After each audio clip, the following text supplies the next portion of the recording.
할렐루야. 저 따라합시다. 예수 부활하셨습니다. 예수 부활하셨습니다. 예수님이 내 안에 부활하셨습니다. 그렇습니다. 예수님은 부활하신 것이 2000년 전의 역사적인 사건인데 이 역사적인 사건만 믿어서는 안 됩니다. 실제 그분이 믿음으로 우리 가운데 이제 임하셔서 성령으로 임하셔서 살아계신 예수님이 있어야 온전한 부활이 일어나는 것입니다. 예수님의 부활, 세상의 종교의 창시자를, 우리 뭐 기독교는 종교는 아니지만은 그들이 말하는 종교의 창시자들은 교주들이에요. 교주들은 사실은 상당히 오랫동안 삽니다. 그리고 뭐 죽지 않는다 개사고 이러다가 결국 죽게 되는 것이 교주인데, 우리 교주 예수 그리스도는 33살밖에 못 사셨어요. 아주 단명하셨습니다. 청년에게 죽으셨어요. 청년시대 때. 두 번째는 우리 교주는요, 사형받으셨어요. 십자가에. 그것도 그때 당시에는 가장 끔찍한 사형제도가 십자가 제도입니다. 가장 극악한 제도였습니다. 그래서 가장 비천하고 정말 저주받은 모습의 이 교주. 누가 그분을 교주로 믿습니까? 그런데 우리는 그 십자가를 믿는 거예요. 그분의 사형받으신 그것을 영광스럽게 믿습니다. 우리 제3이기 때문에. 세 번째 더 똑똑한 우리 교주는 부활하셨습니다. 세상의 어떤 종교 교주도 무덤이 다 있습니다. 그런데 우리 예수님은 무덤이 없어요. 빈 무덤입니다. 하늘나라로 승천하셨습니다. 오늘 본문은 주일날 아침 안식일 다음 그랬습니다. 이 안식일은 유대교에서는 토요일날 믿었는데 그 다음날 아침에 막달라 마리아 일행, 막달라 마리아 혼자 간 게 아니라 여러 여인이 같이 갔습니다. 그런데 그때 유대인의 습관 중에 3일간 시신을 돌보는 습관이 있었어요. 혼이 3일 동안 안 떠날 수도 있다 해서 떠날 때까지 온전히 그렇게 시신을 돌보는 제도가 있는데, 참 이것도 보면 놀랍죠. 이런 제도는 우리나라에는 없는 제도잖아요. 그런데 유대인 나라만 있는데 이 3일날 아침에 그때 부활하신 예수님을 만나기 위해서 하나님께서 이미 이런 제도를 이 백성들한테 갖다 넣어놓은 것 같아요. 근데 그때 그 향유를 바르기 갔는데 거기에 돌을 막았는데, 이 돌은 이 장정이 5명이 정도가 밀어야 되고 또 홈이 파지기 때문에 굉장히 힘든 겁니다. 그런데 그 돌이 옮겨져 있는 것입니다. 무덤이 열려 있는 것이에요. 그래서 들어가다 보니까 시체가 없어진 거예요. 그래서 사람들이 주를 무덤에서 가져다가 어디 뒀는지 우리가 알지 못한다고 막달라 마리아가 예수님의 수제자 베드로와 또 2등 제자인 요한에게 찾아가서 이 일을 구했습니다. 베드로 요한이 놀라서 쫓아서 확인을 했어요. 달려오다가 요한이 더 걸음걸이가 빨랐던 거였어요. 요한이 먼저 들어가서 먼저 보고 베드로는 그 다음에 도착했는데, 예수님의 몸이 어떻게 빠져나갔냐면, 그때 당시에 미라로 그 나라는 이렇게 헌금으로 이렇게 세마포로 시체를 이렇게 사는데, 마치 나비가 번데기에서 빠져나오듯이, 매미가 이 허물에서 빠져나오듯이 몸만 싹 빠져나온 거예요. 그건 그대로 그 자리에 이렇게 내려앉았고, 그리고 머리를 감았던 것은 따로 여기 옆에 있었다, 이렇게 지금 표현합니다. 그런데 더 놀라운 것은 베드로 요한이 이걸 보고 아무렇지도 않게 떠나간 거예요. 오늘 본문 19절에 보면 그들은 성경에 그가 죽은 자 가운데서 다시 살아나야 하려는 말씀을 아직 알지 못하더라. 분명히 예수님이 죽은 후에 다시 부활하리라고 제자들에게 가르쳐 줬거든요. 근데 이들은 그걸 알지 못한 거예요. 믿지도 않았던 겁니다. 그러니까 뭐 죽은 사람 시체가 있든 없든 별로 관심이 없었습니다. 그래서 10절에 보면 이에 두 제자가 자기들의 집으로 돌아가니라 그랬습니다. 자기 집으로 돌아갔어요. 근데 이 무덤가에 집으로 돌아가지 않은 사람이 하나 있었어요. 그 사람이 막달라 마리아입니다. 막달라 마리아는 예수님이 7 귀신을 쫓아내서 직업이 예전에 창기였습니다. 아주 비천한 여인이었어요. 성경에 누가복음 7장에 보면 한 죄인이 시몬의 집에 와가지고 예수님의 발에 향유를 붓고 머리카락으로 눈물로 회개하면서 자신의 그 주님 앞에서 감사의 예배를 드리는 그런 장면이 있습니다. 사람들이 죄인이 뭔진다. 그때 죄인이라는 것은 아마 창기인 이 막달라 마리아가지 않나 이렇게 추측을 합니다. 다들. 그런데 이렇게 예수님을 예배드리고 예수님만이 내 인생의 전부인 것처럼 알고 따라왔던 그 여인, 예전의 직업도 이제 다 벌고 거룩한 여인이 되었는데 갑자기 예수님이 죽으셔버린 거예요. 그러니까 얼마나 절망스럽겠습니까? 그래서 이 여인이 11절 보면 무덤 밖에서 서서 울고 있더니 울면서 굽으려 무덤 안에 들여다보니 그랬습니다. 이 여인은 돌아갈 집이 없는 거예요. 베드로, 요한은 집으로 돌아갔다 그랬습니다. 예수 없이도 내가 잘 먹고 잘 사는 사람들이 있습니다. 근데 정말 예수님만이 나의 주님으로 섬기는 사람은 이 세상에 예수 없이는 내가 없는 거예요. 나는 예수 없이는 살 곳이 없고 예수님이 내 영혼의 집이고 내가 살 집이었는데 예수 없이는 나도 없는 그런 사람이 있었는데 그 사람이 오늘 마리아라는 여인입니다.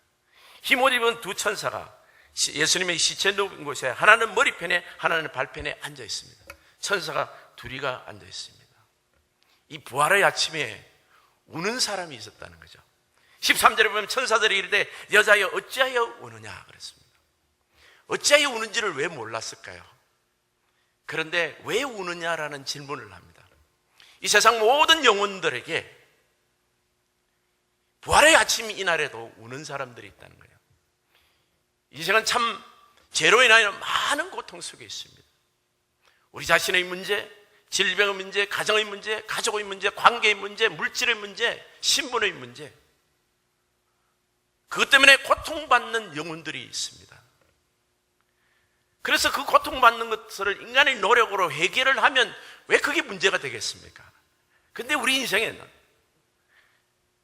상당히 오랫동안, 아니 어쩌면 평생 동안 해결되지 않는 문제를 가지고 있는 거예요.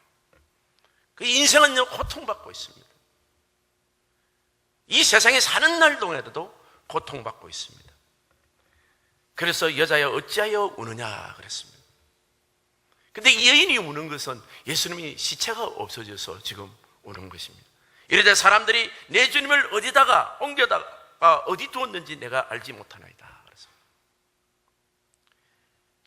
이렇게 대답을 하고 나서 그 다음에 14절에 이 말을 하고 뒤로 돌이켜 예수를 깨서 서 계신 것을 보았으나 예수인지를 알지 못하더라 그랬습니다. 3년 반 동안에 예수님과 같이 다녔던 이 막달라 마리아가 예수님의 얼굴을 지금 못 알아보는 거예요. 두 가지 추측이 가능합니다. 설마 죽은 사람이 살았을 리가 없다라고 생각했고, 두 번째는 그 영광된 모습이, 다시 부활하신 모습이 예전의 모습과 다를 수도 있는 거예요. 못 알아본 겁니다, 여러분. 우리 인생에서 정말 필요한 것이 예수 그리스도입니다. 우리가 직업의 문제, 관계의 문제, 학문의 문제, 이런 문제, 내 인생의 문제 같아도요, 그 문제의 모든 해결자가 우리 주 예수 그리스도예요. 예수님이 길이요 진리요 생명입니다. 예수님이 모든 해결을 갖고 있는 분인데 그분이 지금 바로 앞에 서 있는데도 못 알아보는 거예요. 우리 인생들은 모든 이 인생들이 하나님이 세상을 사랑하사 독생자 예수 그리스도를 주셨으니 이는 저를 믿는 자마다 멸망치 않고 영생을 얻게 하려 하심이라. 예수 믿지 않는 사람조차도 주님이 문 밖에 있습니다, 여러분. 그런데도 우리 인생은 울고 고통하고 살 소망을 잃고 절망에 지금 빠져 있는 거예요. 어찌하여 우느냐? 예수님께서 막달라 마리아에게 다시 질문합니다. 예수께서 이르시되 여자여 어찌하여 누구를 찾느냐? 여러분 누구를 찾고 있습니까 지금? 내 인생에 문제가 있으면 학교 선생님을 만나야 됩니까? 우리 자녀들에게 문제가 있으면 은행을 찾아가야 됩니까? 이런 것 저런 것도 다 필요하지만은 찾아가서 문제가 해결되는 경우는 드뭅니다, 여러분. 이 길이 방법이다 사람들이 가르쳐주는 그 길을 찾아가 보면 그것이 일을 해결하는 것이 아니라 일을 더 엉망으로 만드는 경우가 한두 번이 아니에요. 사람 말 잘못 들어가지고 또 내가 판단을 잘못해서, 그래서 조건문 문제가 크게 확대돼서 내가 그 문제의 감옥 속에 내가 갇혀 있을 수가 있다면 이제는 누구를 믿을 수도 없고 어떻게 해야 될지를 모를 때 과연 누구를 찾느냐 말이에요. 우리 인생들은 정말 예수님만 찾아야 됩니다. 그런데 놀랍게도 이 막달라 마리아는 예수 그리스도를 지금 찾고 있습니다. 죽은 시체를 찾지만은 그래도 예수님을 찾고 있는 이 마음요. 우리가 인생에서 여러 가지 문제를 맡고 막다른 골목에 우리가 가게 되면 거기서 절망하고 포기하고 삶을 포기하는 이런 못난 사람들도 있지만은 그것 때문에 주님 앞에 놓은 사람들도 있습니다. 여러분과 제가 그런 사람들 중에 하나예요. 우리는 문제가 생기면 이것저것 해보다가 안 되면 마지막으로 주님께 찾아옵니다. 좀 더 바람직하게는 처음부터 주님을 찾아오기를 원하시죠. 주님은 누구를 찾느냐, 너희들이. 우리 인생에는 누구를 찾아다닙니다. 오늘도 이번 주도 누구를 찾아다닐 거예요. 근데 그 누구가 이루어지는 것이 아니라 예수님이 이루어주신다는 것 여러분 아셔야 돼요. 그 사람을 찾아가도 된다는 확률이 없습니다, 여러분. 그런데 주님께서 계시면, 주님이 함께 하시면 반드시 그 일은 되는 거예요, 여러분. 너희가 어찌하여 울고 뭐 때문에 울고 있느냐, 그 문제를 가지고 수고하고 문짐지더라 다 내게로 오라, 주께서 말씀하신 겁니다. 너는 지금 누구를 찾고 있느냐. 우리 예수님만이 길이요 진리요 생명이십니다, 여러분. 마리아가 대답합니다. 그가 동산지기인 줄 알고, 아직까지 모르죠, 그죠? 주여, 당신이 옮겨갔거든 어디 뒀는지 내게 이르소서. 그래야만 내가 가져가리다. 나 시체를 찾습니다. 나는 시체라도 있어야 되겠습니다, 이 말이에요. 주님 없으면 나 없습니다. 나는 그 무덤이라도 있어야 되겠습니다. 내가 주님을 보지 않으면 못 살 것 같습니다. 참 놀랍게도 인류 역사상요, 부활의 주님을 가장 먼저 만난 사람이 여인이었고 또 이 창녀였고 이 사람이었습니다. 가장 먼저. 놀랍지 않습니까? 이 세상에서 잘난 사람, 뛰어난 사람, 얼마나 대단한 사람들이 많습니까? 이것이 하나님이 계획하신 일이라면, 아니 일이십니다. 어떻게 이 여인으로 계획하셨을까? 가장 비천했지만 가장 아름답고 숭고한 여인이라는 거예요. 가장 못났다고 세상 사람들이 아직까지 과거를 이야기합니다. 그 사람, 저 사람이 과거가 어땠다고 이야기합니다. 예전에 직업이 어땠다고 이야기합니다. 사람들은 그거 잊지 않아요, 여러분. 평생 동안 예수 믿고 천국 가더라도 내 과거 직업을 이야기합니다. 나의 실수를 이야기하고요. 우리 주님은 그 여인의 믿음을 보시는 거예요. 부활절 새벽에 이 기쁜 날에 통곡하고 울은 여인이 있다는 겁니다. 클레오라는 이 원어를 보면요, 큰 소리로 방성대고 가고 울었다는 이야기예요. 예수를 찾기 위해서요. 내 인생이 예수님만이 길이고 예수님만이 인생의 해결자라는 것을 믿는 사람 반드시 만나주십니다. 너는 내게 부르짖으라.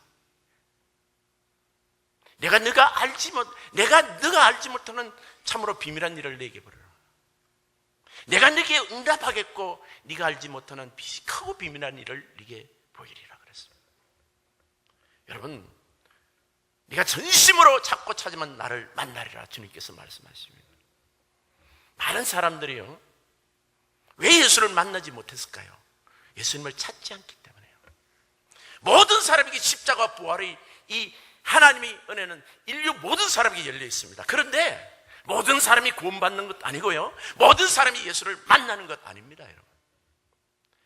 주님을 찾는 자, 이 아침에 주님을 만나기 위해서 애통했던 한 여인이 주님을 만난 것입니다. 16절 보겠습니다. 예수께서 마리아야 하시거늘 마리아가 돌이켜 히브리 말로 라보니여 하니 이는 선생님이라는 말이라 그랬습니다. 눈앞에 보였는데도 못 알아봤어요. 말씀을 하시는데도 지금 못 알아봤어요. 그죠? 근데 마리아야 그러니까 알아본 거예요. 참 놀랍지 않습니까, 이거? 많은 사람들이 설교 말씀을 들어도 아직 예수를 모르는 사람들이 있어요. 세상 사람 말할 것도 없고요. 교회 다니면서도 아직까지 이 부활의 예수님을 못 만난 사람들도 있을 수가 있습니다. 근데 중요한 거는 그 주의 음성이 내게 들려야 된다는 거예요. 여러분, 말씀을 읽고 설교 말씀을 들으면 그리스도의 음성을 듣고 그리스도를 아는 게 아니에요. 내 심령에 들리는 음성이 있습니다. 그래서 여러분, 주의 입에서 나오는 말씀으로 인하여 우리가 살지 그냥 말씀이 아니에요. 성경을 읽어서가 아닙니다, 여러분. 성경은, 말씀은 들려야 돼요. 그래서 로마서 10장 10절에는 믿음은 들음에서 나고 들음에서 난다 그랬어요. 그래서 여러분, 우리 눈으로 본 동영상들 많죠, 그죠? 막 영화도 보고 그러면 믿음 생기는 게 아니라 오히려 더 위험합니다, 그런 것들이. 눈으로 보는 것들은요. 근데 내 심령에 들리는 음성이 와야 돼요. 이 설교 말씀을 들을 때도 여러분 그렇게 마음을 열고 간절히 들어야 돼요. 그러면 사람의 말이 아니라 하나님의 음성이 여러분에게 임하는 거예요. 예, 심령으로 들리는 말씀입니다. 마리아여, 우리 이름을 아시는, 내 이름 아시죠? 주의 음성을 내가 들으니 사랑하는 마리일세. 우리 주님은 사랑하신다는 말씀을 하세요. 그리고 양떼의 이름을 아세요. 뉴질랜드에 가면 그런 양의 쇼들이 있답니다. 그 쇼 중에 어느 목사님이 간증을 하는데 몇 가지 제가 참 기억나는 게 있는데, 양떼들이 이렇게 이 방목을 내가 막 다른 양떼들하고 섞어놔도 괜찮대요. 표시를 따라 안 해도. 목자가 가서 얘들아 오라 이러면 자기 주인 목자의 이 음성을 알고 다 자기 양떼들이 온다는 거예요. 다른 양은 절대 안 온대요. 내 주인인 그 목자를 따라서 양들이 다 온대요. 이것저것 가르쳐 없어요. 그 많은 수 중에 그 양의 주인의 음성을 듣고 목자의 음성을 듣고 온다는 거예요. 그러니까 잃어버릴 수가 없다는 거예요. 그리고 더 재밌는 것은요, 이 어떤 무대에 말이죠, 주인이 양떼 이름을 하나 뭐 제임스, 존 사람 이름이나 뭐 이렇게 뭐 바둑이 얼룩이 이렇게 찍어 놓으면 그 이름을 부르면 고양이 꼭 나타난대요. 무대로 등장을 하는 거예요. 근데 그걸 테스트해 보려고 다른 사람이 그 양의 이름을 부르면 안 나타난대요. 주인의 음성이 아니면 자기 이름이라도 안 올라온대요. 내 이름을 아시는 주님이에요. 여러분, 우리 참 얄궂은 면이 있잖아요. 예수 믿어도 알면서도 불순종하고, 그죠? 하지 말아야 될 하고 해야 될 안 하고 말이죠. 뭐 이번 주도 그렇게 살 겁니다. 근데 우리 주님이 우리를 회개시키는 방법은요, 우리 음성을 부르시는 거예요. 우리 이름을 부르는 거예요. 사랑하는 딸아, 얘야 너 그러면 안 되지. 식사를 하면서, 세수를 하면서, 차 타고 드라이브를 하면서 우리 주님이 내게 말씀하시는 거예요. 때와 장소는 상관없습니다. 여러분. 내가 너를 사랑한다. 저는 말이죠, 개인적으로 간증을 한다면 가장 크게 회개했을 때는 주님이 나를 사랑하신다는 음성이 들릴 때예요. 내가 너를 사랑한다. 그 말씀이면 왜 그 말씀, 사랑한다는 음성을 들으면 왜 회개가 터지는지 몰라요. 회개가 터집니다. 오늘 이 막달라 마리아는 마리아야 그러니까 금방 알아본 거예요. 이분이 예수님이구나. 이분이 예수님이구나. 우리 주님은 눈에 보이는 대로 나타나신 분이 아니에요. 말씀을 통하여 내 음성에 들리는 그 비밀한 음성으로 우리를 주님을 알게 되는 것입니다. 근데 우리 주님께서 우리에게 주신 놀라운 축복은 오늘 보니까 예수께서 봅니까? 이르시되 나를 붙들지 말라. 17절에 아직 아버지께로 올라가지 아니하느라 너는 내 행적이 이르되 가서 이르되 내가 내 아버지 곧 너희 아버지 그랬습니다. 원래 우리 하나님 아버지는 예수님이 아버지였잖아요. 근데 주님이 말씀하시고 이제는 너희 아버지라는 거예요. 우리 예수님 때문에 신구약을 통해서 구약에서 하나님 아버지로 부르는 사람들도 있고 선지자들도 있고 예언자들도 있었어요. 믿음의 사람들. 그러나 실질적으로 이 관계가 완전히 완성된 것은 예수님의 부활로 인하여 완성된 겁니다. 신약에서 예수님으로 인하여 완성이 된 거예요. 시공간을 넘었었어요. 이제는 너희 아버지도 됐다는 거예요. 예수님은 친자지만 우리는 양자로서 그 아들이 된 거예요. 그래서 주님께서 우리 가운데 임하셔서 내주하시고 내 안에 살아계신, 내 안에 이제 그리스도께서 사신 것이라 고백할 수 있습니다. 그분이 예수님의 아버지다가 예수님의 하나님이었는데 이제는 우리 아버지, 내 하나님이 되신 거예요. 그래서 우리도 이 땅에 살면서 우리 생명이 다하면 우리가 죽는 즉시 하늘나라로 올라갑니다. 그런데 주님께서 재림하시면 우리 땅 무덤에 있는 우리 육체도 다시 무덤에서 일어나서 하늘나라로 가게 되는 거예요. 예수님께서 맨 처음 육체로 부활하신 분은 예수님 한 분밖에 없습니다. 그래서 부활의 첫 열매는 예수님 한 분밖에 없습니다, 지금. 근데 그분 안에서, 그분을 따라서 우리도 다 일어나게 되는 것이. 우리에게는 죽음이 두렵지 않습니다. 이 부활의 예수님이 계신 분은요, 물론 우리가 고통하고 힘들고 이런 거는 아프지 않다라는 이야기가 아니에요. 그럼에도 불구하고 우리의 마음이 사망 앞에서도 이기신 우리 예수님 때문에, 사망을 이기신 생명 주신 그 예수님 때문에 우리는 죽음이 두렵지 않은 거예요. 영원한 천국을 이 땅에서 소유하고 있는 사람입니다. 부활의 예수님이십니다. 하나님께서 우리를 인도하시는 그 영원한 생명자 되신 그분이 우리 가운데 오셔서 예수 그리스도는 어제나 오늘나 영원토록 동일하시고 우리와 하나 되셨어요. 그래서 그분이 우리를 이제 인도하시는 겁니다. 우리는 그분 때문에 사는 것입니다. 더 이상 눈물이 없고 주님으로 인하여, 승리하는 주님으로 인하여 세상의 어떤 환난과 핍박도 넉넉히 넘어설 뿐만 아니라 이 세상에 예수의 사랑과 예수님의 능력을 전하는 하나님 백성들이 된 것입니다. 여러분, 내 삶이 때로는 축복이 있고 때로는 공고하더라도 상관이 없어요. 우리가 오직 증거할 것은 어떤 상황에도 합력하여 선을 이루어서 살아계신 하나님을 증거하는 것입니다. 오직 이 부활의 아침에 살아계신 예수님을 증거하는 우리 성도님 되시기를 예수님 이름으로 축복합니다.